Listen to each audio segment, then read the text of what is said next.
जीवन में चाहे आप अपने रिश्ते मजबूत करना चाहते हो, अपनी वास्तविक क्षमताओं को खोजना चाहते हो, या ये जानना चाहते हो कि अपने कार्य में किस तरह से दक्ष हो जा सकता है, या फिर अपनी कार्य को किस तरह से दक्षतापूर्वक अपने कार्य को किया जा सकता है। जीवन के अनेक सारे रहस्य हैं जिनसे पर्दा उठाया जा सकता है।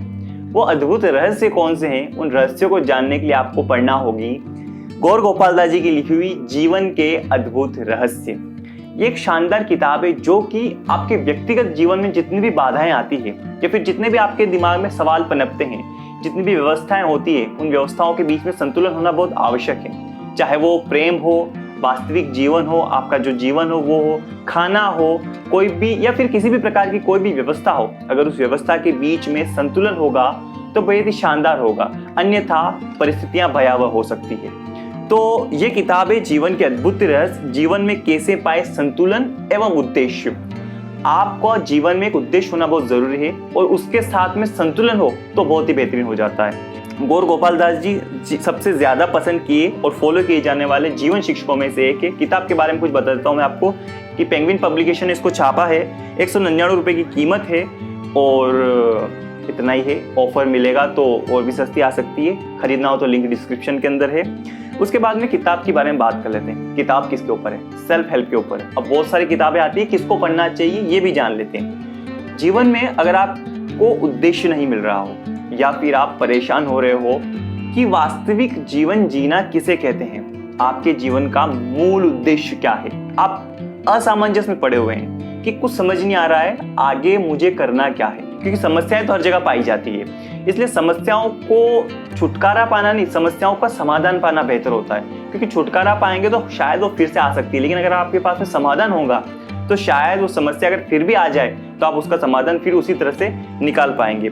इस किताब को 4 खंडों में विभाजित किया गया है, उसी तरह से संतुलित करके। संतुलन का मतलब ये है कि एक कार है, उस कार के अंदर गौर गोपाल दास जी और उनका मित्र, एक धनी मित्र है हैरी गौर गोपाल दास जी को अपने घर पर खाने के लिए बुलाता है। जब खाना संपन्न हो जाता है तब वो उनको फिर से आश्रम छोड़ने के लिए जाते हैं, और मुंबई की गर्मी उमस भरी दोपहरी में जब वो कार से निकलते हैं तो ट्रैफिक इतना ज़्यादा होता है कि 15 मिनट का रास्ता उन्हें तय करने में तकरीबन 1.5 घंटा लग जाता है। उसी बीच में कुछ इंसिडेंट होते हैं जिनसे गौर गोपाल दास जी को गुजरना होता है, लेकिन उसी बीच में हैरी और गौर गोपाल दास जी के बीच में जो वार्ता होती है, उसी वार्ता का जो सार है इस किताब के अंदर है, जिसमें आपको बहुत सारे अपने सवालों के जवाब मिल जाएंगे जो कि आप अनेक लोगों से पूछते रहते हैं, लेकिन संतुष्टि के साथ में उसका उत्तर आपको नहीं मिलता है। तो मैं इस किताब के बारे में बताता हूँ आपको कि सबसे पहले जैसे मैंने बताया आपको कि इस किताब को 4 भागों में विभाजित किया है, कार के 4 पहियों की तरफ। जिस तरह से संतुलन बनाए हुए होती है कार अपने चारों पहियों के साथ, अगर उसमें एक भी पहिया ना हो तो कार आगे बढ़ ही नहीं पाएगी। उसी तरह से उसमें पहला पहिया है व्यक्तिगत जीवन, जिसके अंदर 4 चैप्टर्स हैं। कृतज्ञता के साथ में आगे बढ़ना, कृतज्ञ होना सीखिए, इसके अंदर बताया गया है। उसके बाद में विराम लीजिए किसी भी काम को करते हुए। चिंता क्यों, इसमें मैं आपको एक इंफोग्राफ बताता हूँ। इसमें है कि आपके जीवन में कोई समस्या है। सबसे पहले सवाल यहाँ शुरू होता है कि क्या आपके जीवन में कोई समस्या है। मैं आपको इसके स्क्रीन के ऊपर इस चीज को दिखा दूंगा कि आपके जीवन में कोई समस्या है। अगर उसका उत्तर हाँ है तो क्या आप इसके बारे में कुछ कर सकते हैं। अगर इसका उत्तर भी हाँ है तो फिर चिंता क्यों। अगेन, क्या आपके जीवन में कोई समस्या है, नहीं तो फिर चिंता क्यों। अगेन, क्या आपके जीवन में कोई समस्या है, हाँ, क्या आप उसके बारे में कुछ कर सकते हैं, नहीं तो फिर चिंता क्यों। कि अगर आपके जीवन में कोई समस्या है, आपके काम में कोई समस्या है, किसी भी प्रकार की कोई समस्या है, अगर आप उसके बारे में कुछ कर सकते हैं तो फिर किस बात की चिंता। या अगर आपके पास कोई समस्या है, उसका आपके पास समाधान नहीं है, ठीक है, तो भी आप कुछ नहीं कर सकते हो, तो उसका मूल सार ये कि चिंता क्यों। उसके बाद में आगे आता है कि आध्यात्मिक साधना क्या होती है। उसके बाद में पहिया नंबर 2 यानी कि संबंध, किसी भी व्यक्ति, वस्तु, विषय या फिर किसी भी प्राणी के साथ में आपके संबंध बने होते हैं। चाहे आप ये कह लीजिए कि आप ये सोचोगे कि किसी प्राणी के साथ में या किसी वस्तु के साथ में आपके संबंध किस प्रकार से बन सकते हैं। ये किताब है, इस किताब का और मेरा एक संबंध बना हुआ है दोस्त का। उसी तरह से आपका कार्यशैली है, मतलब आपके जो काम है उस काम का और आपका भी संबंध होता है। तो उसके बाद में यहाँ पर आता है कि पहिया नंबर 2 जिसमें मैंने बताया संबंध, उसके अंदर क्या क्या है कि संवेदनशीलता के साथ में अभिव्यक्ति, सदाचारी दृष्टिकोण, सतर्कता पूर्वक सुधार, कर्मशीलता, संगीत महत्वपूर्ण है। इसके बारे में आपको डिटेल में जानना हो तो आपको किताब पढ़नी होगी। मैं आपको ओवरव्यू दे रहा हूँ और बता रहा हूँ कि किताब किन किन को पढ़नी चाहिए। कुछ कुछ टॉपिक्स के बारे में मैं आपको विस्तार में भी बता दूंगा, लेकिन किताब को पूरी तरह से एलोबरेट करना मेरे लिए मुश्किल होगा। उसके बाद में आता है पहिया नंबर 3, काम काज और जीवन। किस तरह से संतुलन बना जाए आपके काम के बीच में और आपके जीवन के बीच में, क्योंकि व्यक्तिगत जीवन भी अलग होना चाहिए काम से। आप दोनों को मिक्स कर देंगे तो बड़ी ही तकलीफ होगी आपको। इसके इसमें प्रतिस्पर्धा के चौराहे पर हैं, आप कहीं ना कहीं किसी भी जगह पर पहुंचना चाहते हैं, उसी जगह पर कोई दूसरा व्यक्ति भी पहुंचना चाहता है और आप दोनों के बीच में है कंपटीशन। और उसको किस तरह से किया, आत्म की खोज, कार्यस्थल को आध्यात्म की व्याख्या, सत्यनिष्ठा और चरित्र, इन दोनों में तालमेल बड़ा होना चाहिए। सत्यनिष्ठा, इंटीग्रिटी और चरित्र यानी कैरेक्टर, इन दोनों के बीच में संतुलन बड़ा आवश्यक है। और चौथा पहिया है सामाजिक योगदान। इसमें आता है कि आप किस तरह से राष्ट्र का हित कर सकते हैं, आप किस तरह से देशभक्ति बता सकते हैं। बॉर्डर पर बंदूक लेकर खड़ा होना आपके लिए मुमकिन नहीं है तो आप ये सोच रहे हैं कि आप देशभक्त नहीं हैं।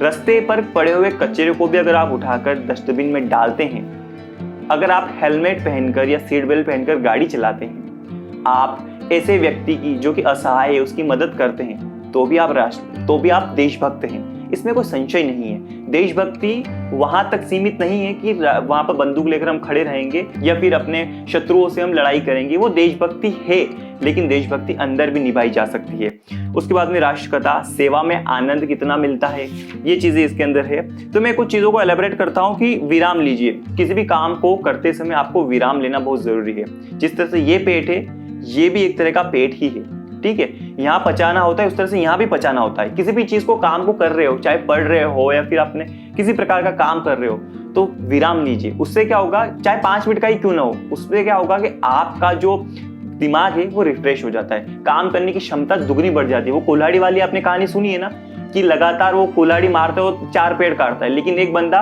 1 पेड़ काटता है, 5 मिनट रेस्ट करता है, फिर पेड़ काटता है, फिर तो 10 पेड़ काट देता है दिन में, जबकि वो 4 ही काट रहा है। क्यों?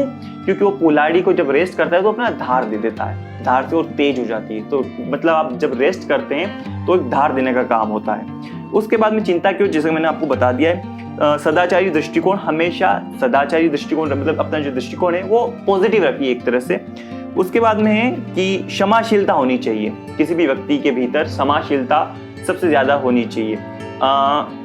बड़ा व्यक्ति वो नहीं होता है जो गलतियां करता है, ठीक है, या फिर बड़ा व्यक्ति वो भी नहीं होता है जो कि अपने आप को बड़ा बताता है। बड़ा व्यक्ति वो होता है जो क्षमा करना जानता हो, जो अपनी गलतियों पर स्वीकारना जानता हो, अपनी गलतियों को स्वीकारना जानता हो कि हाँ ये मैंने गलती करी है, मुझसे हुई है, मैं क्षमा चाहता हूँ, ठीक है। क्षमा मांगना बहुत बड़ी बात होती है, तो क्षमाशीलता होनी चाहिए। संगीत महत्वपूर्ण है। कहते हैं, किसी ने कहा है कि अगर आपको दर्द हो रहा हो तो संगीत सबसे महत्वपूर्ण औषधि है।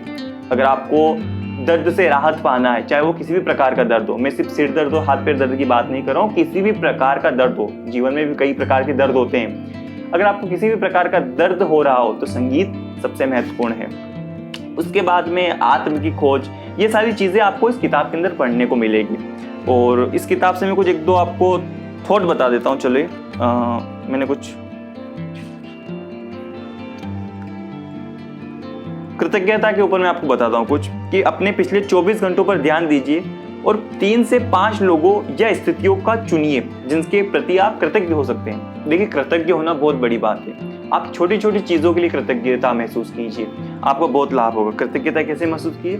थैंकफुल होना किसी भी चीज के लिए। अगर आप सुबह उठे हैं तो उस ईश्वर को थैंक यू कीजिए कि आपको एक नया जिंदगी दे दी है। कोई कहता है कि मरता जिंदगी एक बार मिली है, गलत कहता है। मरते एक बार है, जिंदगी हमें हर रोज मिलती है। जब हम सोकर उठते हैं हमें एक नया दिन मिलता है, एक नई शुरुआत करने के लिए एक जिंदगी मिलती है। इसलिए रोज हम जीते हैं, एक बार मरेंगे, तो मरने से पहले कुछ कुछ थोड़ा थोड़ा जी लीजिए। और जिस प्रकार से मैंने बताया कि गाड़ियों के ऊपर, जैसे कि ये पहिया व्यक्तिगत जीवन, अगर आप देख पा रहे हो तो इस तरह के पहला, दूसरा, तीसरा और चौथा इनको चरणों में बताया गया है। हैरी और गौरगोपाल दास जी दोनों की मध्य वार्ता हुई, उन वार्ता के बीच का जो है पूरा सार इसके अंदर है। काफी अच्छी किताब है। अगर आप आध्यात्मिक नजरिए से इस किताब को देखेंगे तो और भी शानदार होगी, लेकिन अगर आप जीवन के उद्देश्यों को पूर्ति के लिए, अपने जीवन में उद्देश्यों की पूर्ति के लिए आप इस किताब को पढ़ेंगे या फिर ये जानना चाहेंगे कि किस प्रकार से हम अपनी कार्य क्षमता को बढ़ाया जा सकता है या फिर हम किस प्रकार से हम जीवन में आगे बढ़ सकते हैं, थोड़ा ही सही आगे बढ़ जाएं तो बेहतर होगा। उसी तरह से आप इस किताब को पढ़िए, काफी शानदार किताब है। खरीदना हो तो लिंक डिस्क्रिप्शन के अंदर है। और हेमा मालिनी, नितिन गडकरी जी ने भी कुछ इस किताब के बारे में कहा है। बाकी आप इस पढ़कर, बहुत ही छोटी किताब है, इट्स अ क्विक रीड कहते हैं ना, बहुत छोटी किताब है। कितने पन्नों की? 188-200 पन्नों की किताब है, 2.5-3 घंटों का काम है।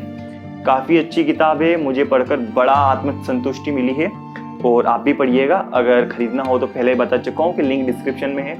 और बताइए मुझे किस तरह की वीडियोस चाहते हैं आप इस दी किताब वाला आपके यूट्यूब चैनल के ऊपर।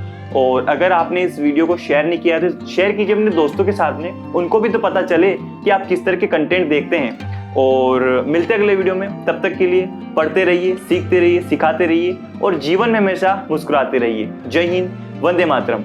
अरे सब्सक्राइब कर दीजिएगा, ये तो बोलना ही भूल गया।